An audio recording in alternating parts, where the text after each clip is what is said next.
Women in policy making. Women in investment and syndication. Women in planning and preservation. Women in government. Architecture. Consulting. Women in portfolio and asset management. Women in economic development. Women in construction. Women in. Women in. Women in.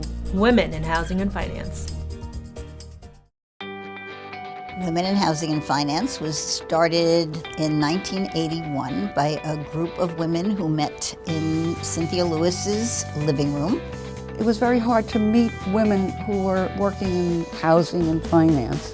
And I thought, we really need an old girls network.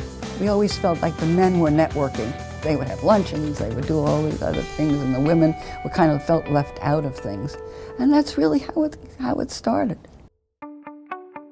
Women in Housing and Finance has about 170 members now. We have women from all different aspects of the real estate industry and the finance industry. Once I became a member, suddenly I met all sorts of different architects I hadn't worked with. I met developers, I met people in jobs companies I never knew about that were doing incredibly interesting work.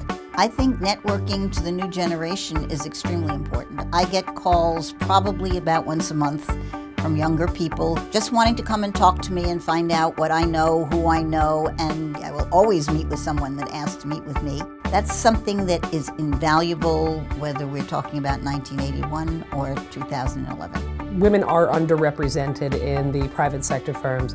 Very few women working in construction, very few women developers who take a lead development role. To really come together with other women who are taking lead roles in organizations in this field, it's a great opportunity. An extraordinary benefit of being involved in WHF is how much expertise is there.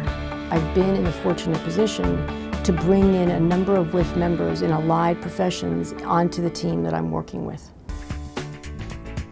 Women in Housing and Finance has a job bank, and that's another exciting feature of membership. It's difficult to know where the opportunities are, and especially if you're just starting out or maybe only worked one place, you may not have all of the contacts and not been able to network with people, so you wouldn't know about the opportunities that are out there. In a market that's extremely competitive, where thousands of people apply for every position, it is critical to get an entree. The people that we invite to our seminars are often high-ranking city and state officials, private developers that have a lot of influence, consultants that are involved in emerging neighborhoods. And the issue of being a WHF member is that you get that access. A lot of organizations have seminars, but it's hundreds of people in the room. In our seminars, what happens is it's usually 50, 60 people, and you have direct access to most of the speakers because we design it that way. Just by going to one event, I guarantee you will leave the event with 20 business cards or more in your pocket of people who you've had real conversations with, who are either looking for people to hire or will be happy to assist you or give you recommendations or pass your name along to people that they know. It's just a fact. I feel like these panels are really important professional development tools, but another important aspect of being a member and being part of this organization is that we just get to hang out and socialize and network with other members. I've had many conversations with women just walking down the street after an event, a woman trying to figure out where she should go next in her career. Through the informal dialogues that take place, women are able to learn how to navigate the bureaucracies of their organizations or the politics.